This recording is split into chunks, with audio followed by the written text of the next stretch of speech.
Hello students, hope all of y'all are doing good. I am Mrs. Tina DeCosta and y'all know me. I'll be teaching English and geography for y'all. And let me introduce about English textbook. Y'all can see our English textbook. The cover page itself y'all can see has the picture of the squirrel. Squirrel is the state animal of Maharashtra. And you all can see English textbook consists of 24 chapters, and these 24 chapters we are going to study throughout the year. The first poem you all can see is written by Rabindranath Tagore, that is Where the Mind is Without Fear, and the poem is written by Rabindranath Tagore. You all are all familiar with Rabindranath Tagore. Rabindranath Tagore is one of the greatest poet in India. And you all can see, you all know Rabindranath Tagore because he has written the national anthem of India, that is the Jana Gana Mana, which you tell in the school every day. So this poem is written by Rabindranath Tagore. This poem is a collection. Actually, it is a collection of poems, Gitanjali. From that Gitanjali, this poem has been taken. And Rabindranath Tagore was a very famous poet. He was a very good artist. He was a very good musician, composer. So he was a multi-talented person. So here you can see Rabindranath Tagore was the first person who won Nobel Prize in India in the year 1913. And this poem was actually written in Bengali and later on he translated into English. So I'll just explain. First, I will read it to you all.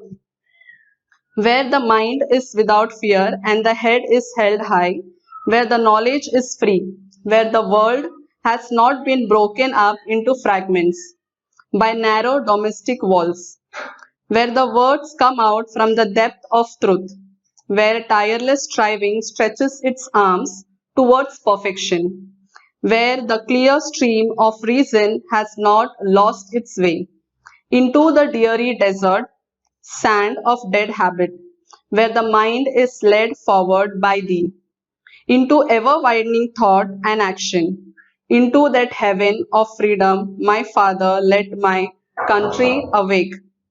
So I'll explain it to you line wise. So first let's start. This poem is written in prayer form. You all know during the Britishers' time, India was under the control of Britishers and the situation was not so good. So during that time, Rabindranath Tagore had written this poem. So where the mind is without fear and the head is held high. So right now, what is the situation, students? You all know because of the coronavirus, a lot of fear is there. And as you all come in the 10th standard also, there is a lot of fear. So first poem in the syllabus only is Where the Mind is Without Fear. So here you all can see where the mind is without fear and the head is held high. When your mind is without fear, you can live with dignity and with self-respect. Where the knowledge is free. See, every student, every individual has the right to education. According to our constitution, every child has a right to education. So here also Rabindranath Tagore is telling the same thing, where knowledge is free. Knowledge should be available to everyone freely. Where the world has not been broken into fragments. The world should not be broken into fragments. You can relate the situation. It was written in the Britishers' time. So that time the situation was not so good. There was lot of problems going on in India. Partition was there, division was there, were communal rights were going on. So a lot of problems. So because of that, the society was divided by narrow domestic walls. Lot of divisions. Again, the same things. Communal rights. There were some caste and creed problems and all that. Where words come out from the depth of truth.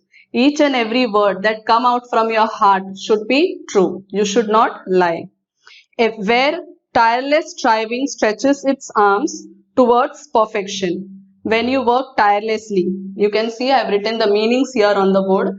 Tireless striving stretches its arm means continuous hard working. When you work hard continuously, you will get, during the Britishers' time, the Indians continuously fought and they got freedom. And now when you continuously struggle hard and you study hard, you will pass your board exam. So you can relate the situation, how it is.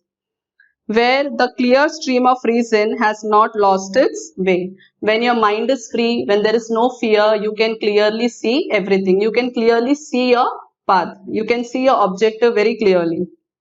Into the dairy desert of dead habits. Dead habits, here you can see old customs.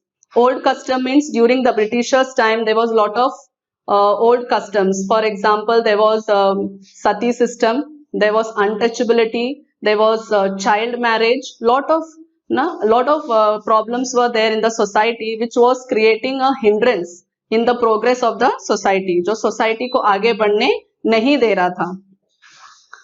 So where the mind is led forward by thee. When your mind is free, when your mind is free, the God will lead you forward. You can see that word thee. Thee is written, T is written in capital letter. So thee is denoted to God.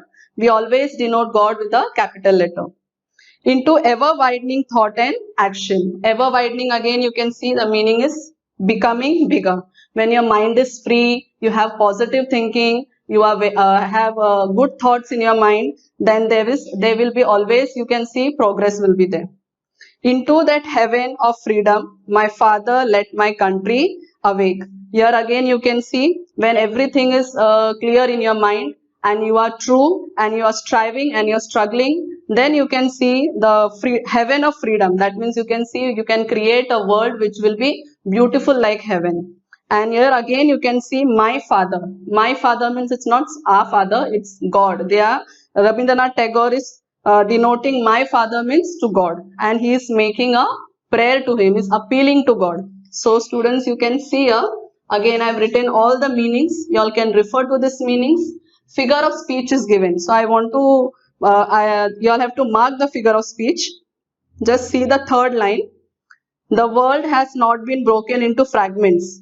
That is a hyperbole, means it is a highly exaggerated statement. Figures of speech I will be explaining to you all in the next lecture. Next, you all can see below the second last line, you all can see into ever widening thought and action. This is antithesis. Thought and action are opposite words. Again, you can see the last line, into that heaven of freedom. That line is Father, let my country awaken. That line is personification, because directly the poet is trying to make a direct like non-living object. God is inanimate, we cannot see God, so he directly addressing God, so that is why it is personification. And then you all can see there are no rhyme schemes in the poem, because it is in the prayer style. There is no rhyme scheme in the poem, there is no rhyming words in the poem. And finally you can see the poem is written in a prayer tone. And this poem is very, very important. It has come in most of the board exams. Many times it has come. And you all can see it can come as appreciation of the poem. At the same time, it can come as question-based poem also. So this is a very important poem. So students, I hope you all understood it. And till we meet in the next lecture, stay home and stay safe. Thank you.